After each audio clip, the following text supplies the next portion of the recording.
Hello, this is Mr. Downey's video blog for March 12th, 2010.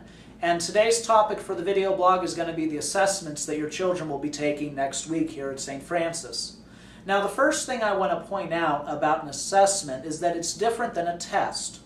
Tests are things like chapter tests, unit tests, or the dreaded final exams that we all took in high school. Those tests are scored based off of a percentile of what students got correct. So if they got 95% of the questions correct, they have an A. If they got 88% of the questions correct, they have a B, and so on. An assessment, while it also measures student knowledge and skill acquisition, they're scoring it based on how the student did in relation to other students taking the assessment at about the same time and under very similar circumstances. So a 70 on an assessment means that your child did better than 70% of the other children who took the same assessment under the same conditions at about the same time of year. The fun thing with that is I could, or one of our children could miss 60% of the questions on an assessment, which would be a failure if it were a test. But on an assessment, they could well be in the 80th percentile, meaning the 40% they got right is better than how 80% of the students did. So that's what test versus assessment is. One is basing off of percent correct, a test. An assessment based is a comparison based on about how other students are doing. Now, as for when we're taking the standardized assessment, which is called the Terra 2 with the Inview cognitive assessment, will be Tuesday, Wednesday, and Thursday of this week. What I've done is established testing window or assessment windows Tuesday, Wednesday, and Thursday mornings. Teachers are taking their particular assessment guides because they're all timed and the timings are a little different, and they're setting up their own assessment schedules for their classroom. So overall, between 8 a.m. and 11:30 a.m., at some point every student in the school will be taking the standardized assessment. In the afternoons, and for the younger grades especially late mornings, we'll move back into our regular classroom. To help prepare your child, you need to do some basic things. First of all, make sure they show up to school with at least 3 sharpened number 2 pencils. I really like the good old-fashioned pencil that they sharpen. The mechanical pencils tend to break, and if your child is anything like me when I was their age, there's something that they can play with all the time, and it just gets to be a distraction. So I usually recommend the regular number 2 pencil, but whatever it is, send it in so they're ready to fill in those bubbles. Even kindergartners will be filling in those good old-fashioned bubbles on those assessment booklets. Also, you want to make sure they get plenty of sleep.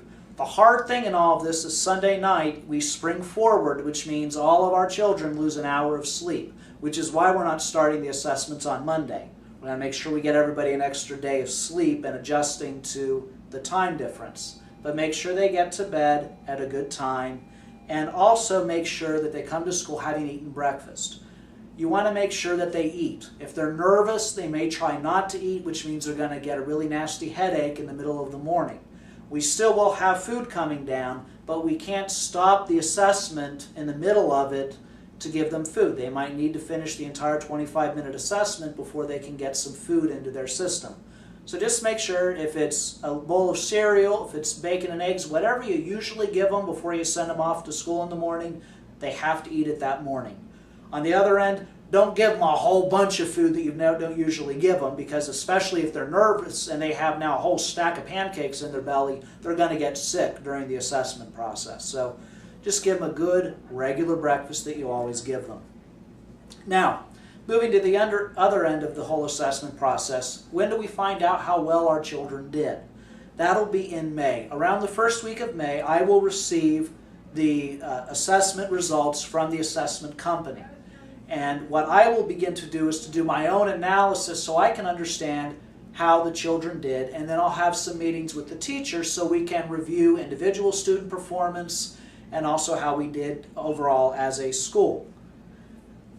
Excuse me. And then we will also schedule an information night with all the parents after that. And that's when you'll start to get the results yourself. So before the school year ends, you will get the results.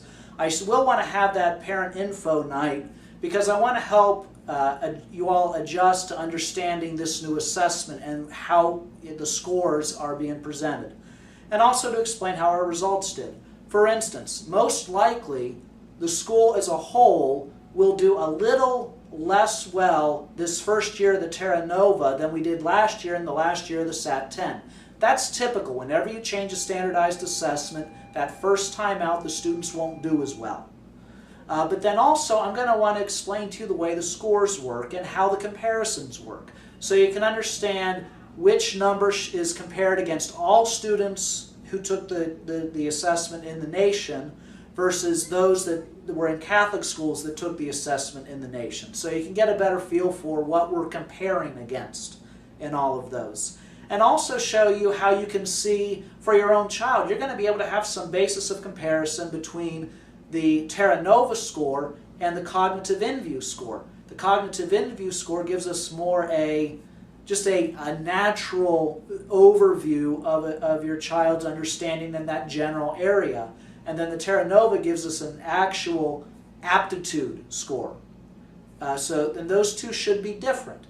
Most times we should see that the Terra Nova score should be higher than the cognitive score, so we can see how well the child is improving.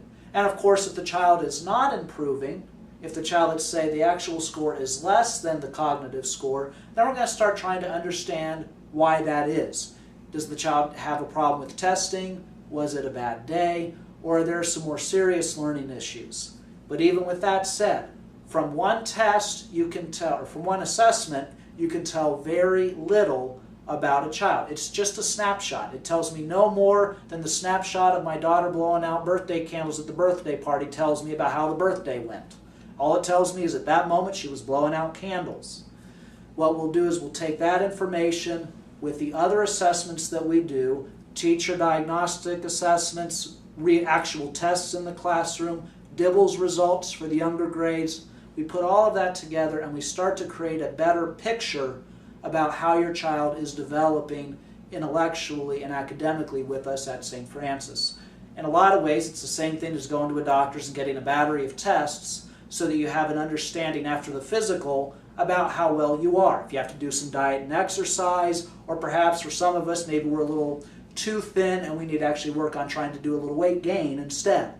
So that's a lot of what this is all about. Most important, I don't want anybody to stress out about this. It's a snapshot. Of course we want them to do their best, and we know they will.